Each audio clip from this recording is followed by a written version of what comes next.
وصدق رسوله النبي الكريم ونحن على ذلك لمن الشاهدين والشاكرين والحمد لله رب العالمين. إن الله وملائكته يصلون على النبي يا أيها الذين آمنوا صلوا عليه وسلموا تسليما. اللهم صل على سيدنا مولانا محمد وعلى آل سيدنا مولانا محمد وبارك وسلم. برادران اسلام، عزیزان ملت، عزیز دوستوں، بزرگوں اور بھائیوں، اللہ تبارک و تعالی مجھے اور آپ کو ان لوگوں میں شامل فرمائے جن پر اللہ نے اپنا انعام فرمایا، اور ان لوگوں کے زمرے سے بچائے جن کو اللہ نے گمراہ کر دیا. عزیز دوستوں، یہ مہینہ مبارکہ اولیاء کرام کے ساتھ بڑی نسبت رکھتا ہے، اور میں نے جو قرآن کریم کی ایک آیت کریمہ آپ کے سامنے تلاوت کی ہے، اس میں اللہ تبارک و تعالی نے مومنوں کو، مسلمانوں کو یہ حکم فرمایا ہے کہ اے ایمان والو، تقوی اختیار کرو. یا ایھا الذین آمنوا اتقوا اللہ، تقوی اختیار کرو. وکونوا مع الصادقین، اور سچوں کے ساتھ ہو جاؤ. یعنی اپنی نشست و برخاست، اپنا ملنا جلنا، اپنی رشتہ داریاں، اپنی دوستیاں ان لوگوں کے ساتھ قائم کرو جو سچے لوگ ہیں، صادقین لوگ ہیں، اور برے لوگوں کے دوستیوں سے بھی بچو، رشتوں سے بھی بچو، اور ان کے ساتھ نشست و برخاست بھی نہ کرو. اب سوال یہ پیدا ہوتا ہے کہ وہ سچے لوگ کون سے ہیں اور ان کی پہچان کیا ہے اور ان کی نشانیاں کیا ہیں. یہ معلوم ہوگا تو تب ہی ہم ان کے ساتھ بیٹھنا اٹھنا اور دوستیاں اور رشتہ داریاں قائم کر سکیں گے. تو اس کی پہچان بھی قرآن کریم نے ہی ہمیں بتائی ہے کہ وہ 4 قسم کے لوگ ہیں: من النبیین والصدیقین والشہداء والصالحین وحسن اولئک رفیقا. وہ نبی ہیں، صدیقین ہیں، اور شہداء ہیں، اور صالحین ہیں. صالحین سے مراد اللہ کے ولی ہیں. یہ 4 طبقے لوگ جو ہیں یہ سچے لوگ ہیں، صدیقین لوگ ہیں. ان کے ساتھ اپنی نسبتیں قائم کرو، ان کے ساتھ اٹھنا بیٹھنا رکھو، ان کے ساتھ دوستیاں کرو، ان کے ساتھ رشتہ داریاں کرو، اور گمراہوں کے ٹولے سے اپنے آپ کو بچاؤ.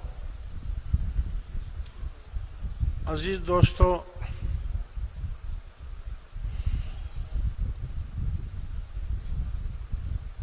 سب سے پہلے اللہ نے جو حکم فرمایا ہے وہ تقوی فرمایا ہے کہ تقوی اختیار کرو.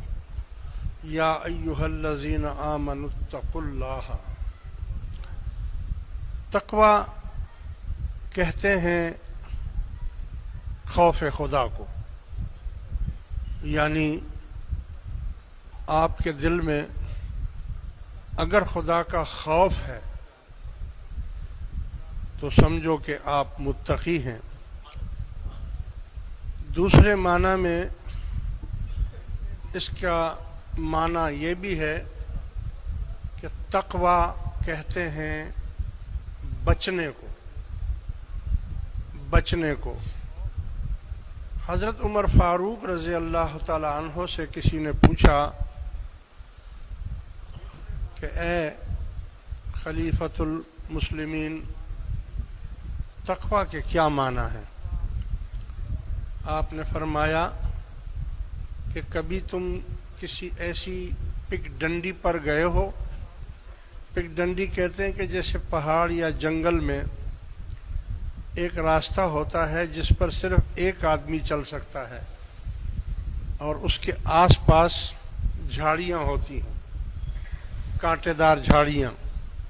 بیچ میں سے ایک راستہ ہوتا ہے ایسا جس پر صرف ایک آدمی چل سکتا ہے. اس کو پگ ڈنڈی کہتے ہیں. تو جب تم پگ ڈنڈی کے اوپر چلتے ہو تو تم کیا کرتے ہو؟ تو اس نے کہا کہ ہم اپنے کپڑوں کو لپیٹ لیتے ہیں. کیوں لپیٹ لیتے ہیں؟ تاکہ راستے میں چلتے ہوئے یہ جو کانٹے دار جھاڑیاں ہیں یہ ہمارے کپڑوں کو نہ پکڑیں، تو ہم اس کو پکڑ لیتے ہیں. تو اس کے معنی ہے تقوی، یعنی بچنا.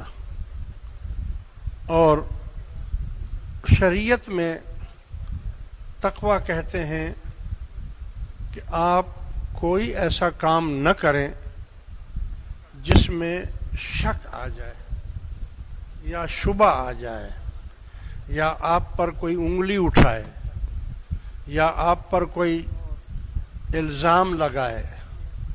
تو ایسے کام سے آپ بچیں، تقوی اختیار کریں. ایک مرتبہ رسول اللہ صلی اللہ علیہ وآلہ وسلم مائی عائشہ صدیقہ رضی اللہ تعالی عنہا کو ساتھ لے کر جا رہے تھے. مسجد کی طرف آپ جا رہے تھے تو آپ ساتھ تھیں. لوگ بھی دیکھ رہے تھے، پردے میں چادر میں تھیں. لیکن جب حضور وہاں پہنچے تو آپ نے فرمایا دیکھو کتنی بڑی شان ہستی حضور کی، معصوم، پاک، اللہ کے رسول، اللہ کے محبوب، مگر لوگوں سے فرمایا کہ بھائی کوئی شک مت کرنا، یہ میری بیوی تھی عائشہ، یعنی یہ مت خیال کرنا کہ میں کسی عورت کو ساتھ لے کر جا رہا ہوں. دیکھو تقوی کتنا ہے. اصل میں حضور تو چاہے کسی بھی عورت کو ساتھ لے کر چلیں تو ان پر کون شک کر سکتا ہے، مگر یہ ہمیں سکھانے کے لیے تعلیم دی گئی کہ لوگوں سے آپ نے فرمایا کہ بھائی دیکھو کوئی شک مت کرنا، دراصل یہ میری بیوی تھی جو میرے ساتھ تھی، یعنی کوئی غیر عورت نہیں تھی. لہذا تقوی کے معنی ہے ہر اس کام سے بچنا جس میں شک اور شبے کی گنجائش ہو. تو ایسا کام ہرگز مسلمان یا مومن نہیں کرتا. آج کل ہمارے معاشرے میں تقوی ختم ہو گیا ہے، اور آپ نے دیکھا ہوگا اکثر لوگ ایک دوسرے کے گھروں میں جاتے ہیں، جوان لڑکا اور اس گھر میں جوان بیٹیاں بھی ہیں، اور وہ اس گھر میں آزادی کے ساتھ آتے جاتے ہیں۔ اگر ان سے پوچھو کہ بھئی یہ کیوں آ رہا ہے، تو وہ کہتے ہیں یہ میرا منہ بولا بیٹا ہے، یہ میرا منہ بولا بیٹا ہے۔ بھئی یہ جوان ہے، غیر محرم ہے، کیوں آپ کے گھر میں آ جا رہا ہے؟ تو وہ کہتے ہیں یہ میرا منہ بولا بھائی ہے، منہ بولا بھائی ہے۔ یہ بالکل تقوی کے خلاف ہے۔ تقوی اس بات کی اجازت نہیں دیتا۔ کیوں؟ کہ بھائی ہے تو وہ غیر محرم، اگر بیٹا ہے یا منہ بولا بھائی ہے، ایسے تو ساری دنیا کے مسلمان بھائی ہیں آپس میں، ساری دنیا کے مسلمان ان کے بیٹوں کے برابر ہی ہے، اولاد ہے، بچے ہیں۔